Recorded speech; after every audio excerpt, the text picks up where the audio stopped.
नमस्ते सदावत्सले मातृभूमे।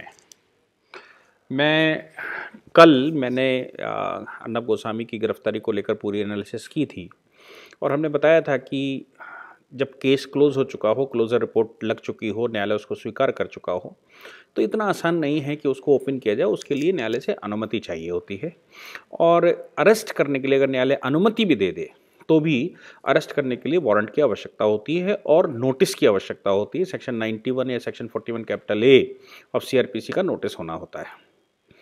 मैं सेटिस्फाई नहीं हो पा रहा था कि मुंबई पुलिस इतना बड़ा ब्लंडर कैसे कर सकती है, क्योंकि पुलिस को सामान्य जानकारी तो होती है और लीगल एडवाइज़र भी रहते हैं, सरकारी वकील भी रहता है। इतना सब कुछ होते हुए भी मुंबई पुलिस किसी व्यक्ति को अचानक उठाकर लाए, ये संभव नहीं है कि मुंबई पुलिस इसको अपने मन से कर रही हो। मेरा दिमाग कल से इस बात को स्वीकार नहीं कर पा रहा था कि इतना बड़ा ब्लंडर कैसे हो सकता है। हालांकि आज मुंबई हाई कोर्ट में उनका केस गया और मुंबई हाई कोर्ट ने दोपहर तक सुनवाई की, लेकिन उनके अर्नब जी के वकील हरीश साल्वे जी ने समय मांगा है कि उनके पास कुछ फैक्ट्स हैं, उन फैक्ट्स को वो रखना चाहते हैं, इसलिए कल तक का समय दिया जाए। कल 3 बजे तक का समय दिया गया, लेकिन फिर भी मैं सोच रहा था कि आखिर कोई कारण है। आज मैंने अभी इंडियन एक्सप्रेस पर मॉर्निंग की डिजिटल प्लेटफॉर्म पर एक न्यूज़ पढ़ी। वो न्यूज़ पढ़ने के बाद ये बात बिल्कुल क्लियर हो गई कि आखिर कारण क्या था। तो मैं आपको बता दूं, अर्नब गोस्वामी की गिरफ्तारी का कारण वो 2018 का केस नहीं है जिसमें अबेटमेंट के चार्ज लगाकर उनको गिरफ्तार किया गया और केस को रीओपन बिना न्यायालय की अनुमति के की गई, केस की रीओपनिंग कर दी गई, गिरफ्तारी भी कर ली, आनंद फानंद में ये सब कुछ हुआ। मैं आपको बताऊं कि ये वो कारण नहीं है। ये कुछ बड़ा छुपाने के लिए, कुछ बड़ा दब जाए उसके लिए ये पूरा षड्यंत्र रचा गया और वाकई में वो दब भी गया है, क्योंकि कल से जब से गिरफ्तारी हुई है अर्नब गोस्वामी की, तो उनकी गिरफ्तारी के बाद वो न्यूज ही छप गई जो कारण बन रही थी इन सब का। मैं आपको बताऊं, हंसा जिसकी रिपोर्ट अर्नब गोस्वामी जी के चैनल ने, यानी कि रिपब्लिक वर्ल्ड और रिपब्लिक भारत ने 10 अक्टूबर को दिखाई थी, वो न्यूज मेन कारण बनी। उस न्यूज को जब उन्होंने एक्सप्लेन किया तो उस एक्सप्लेनेशन के बाद हंसा पहले सिविल कोर्ट में गया। सिविल कोर्ट में हंसा ने जाने के बाद वहां गुहार लगाई कि इस चैनल को रोका जाए, क्योंकि इस न्यूज का, ये जो हमारी रिसर्च है, उस रिसर्च का इस्तेमाल बिना मेरी अनुमति के अर्नब गोस्वामी का चैनल कर रहा है। सिविल कोर्ट ने पूरी बात सुनी, बहस हुई। बहस के बाद सिविल कोर्ट ने कहा, जो पब्लिक डोमेन पर आप देख चुके हैं, जो आप अपनी वेबसाइट पर देख चुके हैं, जो सबको आप दिखा चुके हैं, उस न्यूज को कोई भी न्यूज चैनल उठाकर, उस रिसर्च को कोई भी न्यूज चैनल इस्तेमाल कर सकता है। इसलिए आपको ग्रीवेंस क्या है? जब आपने वो न्यूज डाल ही दी है तो ग्रीवेंस क्या है? ये कहते हुए सिविल कोर्ट ने उसको डिसमिस कर दिया। चलिए, सिविल कोर्ट ने डिसमिस कर दिया, हंसा को बैठ जाना चाहिए। यह मुकदमा भी मुझे लगता है कि सिविल कोर्ट में हो सकता है किसी प्रेशर में डाला गया हो, लेकिन हंसा ने परसों जो कहा, गिरफ्तारी कल हुई है, परसों का उनका सिस्टम है, उन्होंने परसों मुंबई हाई कोर्ट में एक रिट डाली। किसके खिलाफ? मुंबई हाई कोर्ट में उन्होंने एक रिट डाली महाराष्ट्र सरकार के खिलाफ, हंसा ने।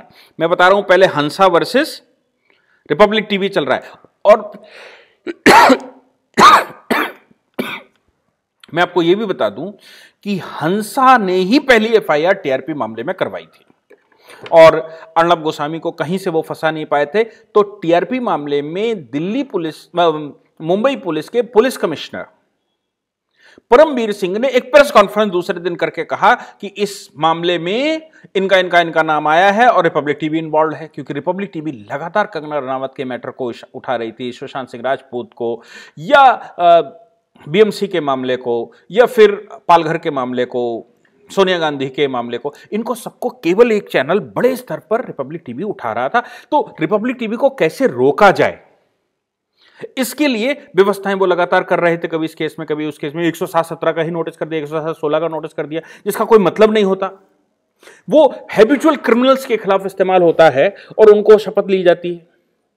तो मुझे लगा कि ऑलरेडी कानूनी रूप से ये दिवालिया हो चुके हैं, इसलिए 107 116 ऑफ सीआरपीसी का नोटिस कर दिया गया है, यानी कि अब इनके पास कुछ नहीं बचा।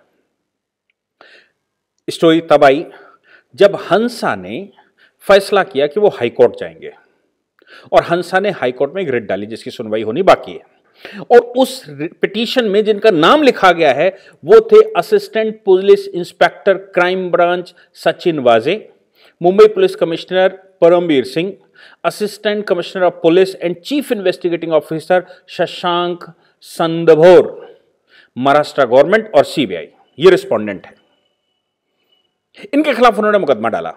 मैं आपको पहले भी बता चुका हूं कि सीबीआई इस केस में इन्वॉल्व हो चुकी है। क्यों? क्योंकि योगी जी ने गुगली पीछे खेली थी, और वो ये था कि टीआरपी के मामले में लखनऊ में एक एफआईआर हुई थी, तो योगी जी ने उस मामले को सीबीआई को सौंप दिया था, क्योंकि मल्टी स्टेट का मामला था, एक स्टेट गवर्नमेंट उस पर इन्वेस्टिगेशन नहीं कर सकती, इसलिए वो मामला सीबीआई चला गया था।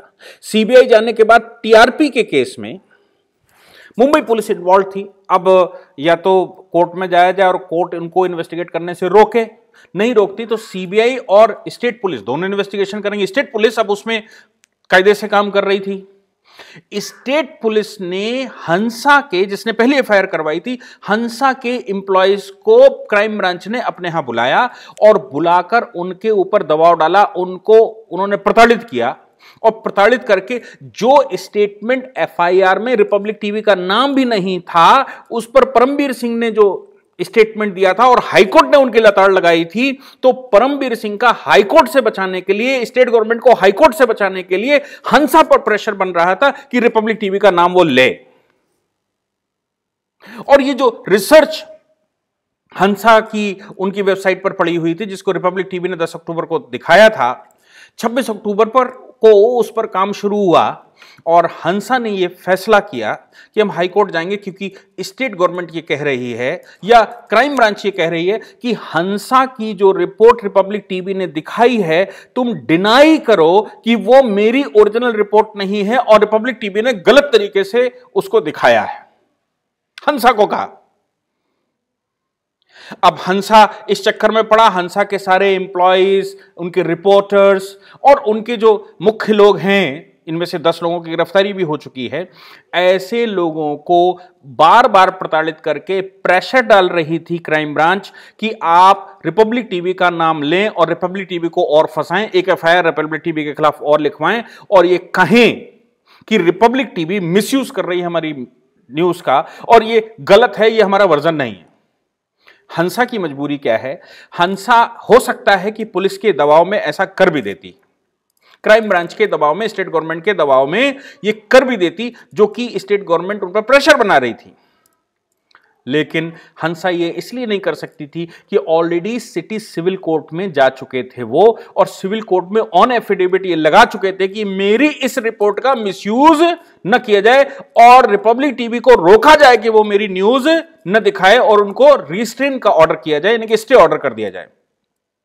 तो अब अगर वो स्टेट गवर्नमेंट के दबाव में या क्राइम ब्रांच के दबाव में वो ये करते हैं कि परमबीर सिंह के दबाव में वो नाम ले लें अर्णब गोस्वामी का या फिर हंस उसका रिपब्लिक टीवी का, नाम लेते ही कोर्ट में गलत एफिडेविट देना, कोर्ट में गलत बयानबाजी करने के चक्कर में हंसा के ये एम्प्लॉय ऑलरेडी जेल चले जाएंगे इंडियन पिनल कोड के तहत, कोर्ट को गुमराह करने, कोर्ट में गलत साक्ष्य देने, कोर्ट में गलत स्टेटमेंट देने। तो हंसा ने क्या कहा? वो हाईकोर्ट चला गया और हाईकोर्ट में उसने गुहार लगाई कि माय लॉर्ड, या तो स्टेट से इन्वेस्टिगेशन कहीं और भेज दी जाए या फिर प्योर सीबीआई को दे दी जाए। हमें इस स्टेट में न्याय नहीं मिलेगा इस मामले में, क्योंकि स्टेट गवर्नमेंट लगातार दबाव बना रही है कि वो रिपब्लिक टीवी के खिलाफ ये स्टेटमेंट दे। अब जब हंसा चली गई हाईकोर्ट, तो अगर अर्णब गोस्वामी की गिरफ्तारी न होती तो हंसा की ये रिपोर्ट, हंसा की ये पिटीशन जो वो हाई कोर्ट जा रहे हैं, ये पिटीशन ही न्यूज बनती और देश भर को पता लगता कि मुंबई पुलिस रिपब्लिक टीवी को कैसे पूरी शक्ति से दबाने का प्रयास कर रही है। लेकिन उस हाई कोर्ट में गई पिटीशन को दबाने के लिए अचानक सुबह सुबह उनकी गिरफ्तारी की गई। मैं आपको बताऊं, इंडियन एक्सप्रेस की जो न्यूज आई ये सुबह 5 बजे पब्लिश हुई और उसके बाद ही अर्णब गोस्वामी की गिरफ्तारी संभव हुई, या आगे पीछे हुई तो न्यूज़ें तो होंगी, नोटिस हुआ होगा, स्टेट गवर्नमेंट उनके खिलाफ जब मुकदमा गया होगा तो रजिस्ट्री ने बताया होगा, क्योंकि वो सब स्टेट गवर्नमेंट और उसके एम्प्लॉयज रहते हैं। स्टेट गवर्नमेंट के एम्प्लॉयज को हाई कोर्ट की रजिस्ट्री से पता लगा होगा, या नोटिस हुआ होगा, या वकीलों के संज्ञान में आया होगा, या लिस्टिंग हुई होगी, और स्टेट गवर्नमेंट ने उसको रोकने के लिए ये प्रपंच रचा। जो मामला बंद हो चुका है, जिसकी कोर्ट से अनुमति नहीं है, जो कोर्ट में क्लोज हो चुका है, बिना कोर्ट की अनुमति के उनकी गिरफ्तारी की गई, ये हैबेस कॉर्पस का मामला बनता है, बंदी प्रत्यक्षीकरण का मामला बनता है। और किसी भी व्यक्ति को बिना किसी कारण, बिना किसी कानूनन प्रक्रिया के, बिना किसी ऑथेंटिकेटेड प्रक्रिया के गिरफ्तार करना, यह बंदी प्रत्यक्षीकरण है, हैबेस कॉर्पस है, यानी कि illegal detention of a person. Illegal detention of the person में अब उनको उठाकर ले गए हैं। हकीकत यह है कि जो बड़ा स्कैम है, जो ये टीआरपी मामले में अर्णब गोस्वामी और उनके चैनल को फंसाने की पूरी साजिश की जा रही थी, उस साजिश में हंसा बीच में सैंडविच की तरह फंस गया। उसने कहा है we are in between two parts. एक तरफ तो सिविल कोर्ट जा चुका है, एफिडेविट दे चुका है, और एक तरफ स्टेट कह रहा है कि यह कह दो, स्टेटमेंट बदलो, अपने उसका रिपब्लिक टीवी का नाम रख दो। तो आप समझ सकते हैं कि हंसा किस मुसीबत में फंसा होगा। हंसा अगर नाम बदलेगा तो ज्यादा फंसेगा, इसलिए हंसा के पास एक ही सोल्यूशन है कि वो कोर्ट जाकर कोर्ट को रिक्वेस्ट करे कि साहब सीबीआई इन्वेस्टिगेशन दे दीजिए, क्राइम ब्रांच से हमको छुटकारा दीजिए, नहीं तो हमारे एम्प्लॉइज को पकड़ कर वो ले जा रहे हैं और मारपीट करने का प्रयास कर रहे हैं, रात रात भर बिठाते हैं और उनके साथ गलत करते हैं। ये मुख्य कारण था, और मैं सोच रहा था कि ये इतनी स्टेट गवर्नमेंट कमजोर नहीं हो सकती कि वो गिरफ्तारी करे और गिरफ्तारी के पीछे कोई बाकी वजह ना हो। ऐसा स्टेट गवर्नमेंट नहीं कर सकती, लेकिन उनकी भी मजबूरी है। अगर अर्णब को गिरफ्तार न करते तो हंसा का ये जो मुकदमा है, इसका पब्लिक परसेप्शन दूसरा बन जाता और रिपब्लिक टीवी साफ बचकर निकल जाता, और स्टेट गवर्नमेंट के ऊपर प्रश्न खड़े होने शुरू हो जाते कि हंसा को वो किस प्रकार से प्रताड़ित कर रहे हैं कि वो अर्णब के खिलाफ स्टेटमेंट दें। ये हमारे यहां राज्य क्या नहीं करते हैं। मुझे लगता है कि राज्य को बचने के बजाय, अपनी छवि सुधारने के बजाय, वो गलती पर गलती करते जा रहे हैं। एक व्यक्ति गलती करता है तो उस गलती को अगर वो स्वीकार कर लेते हैं तो ज्यादा अच्छा है, क्योंकि क्षमा बड़न को चाहिए छोटन को बलिदान।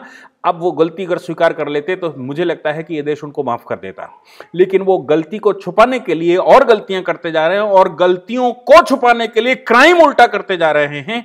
ये बड़ी दुष्कर बात है।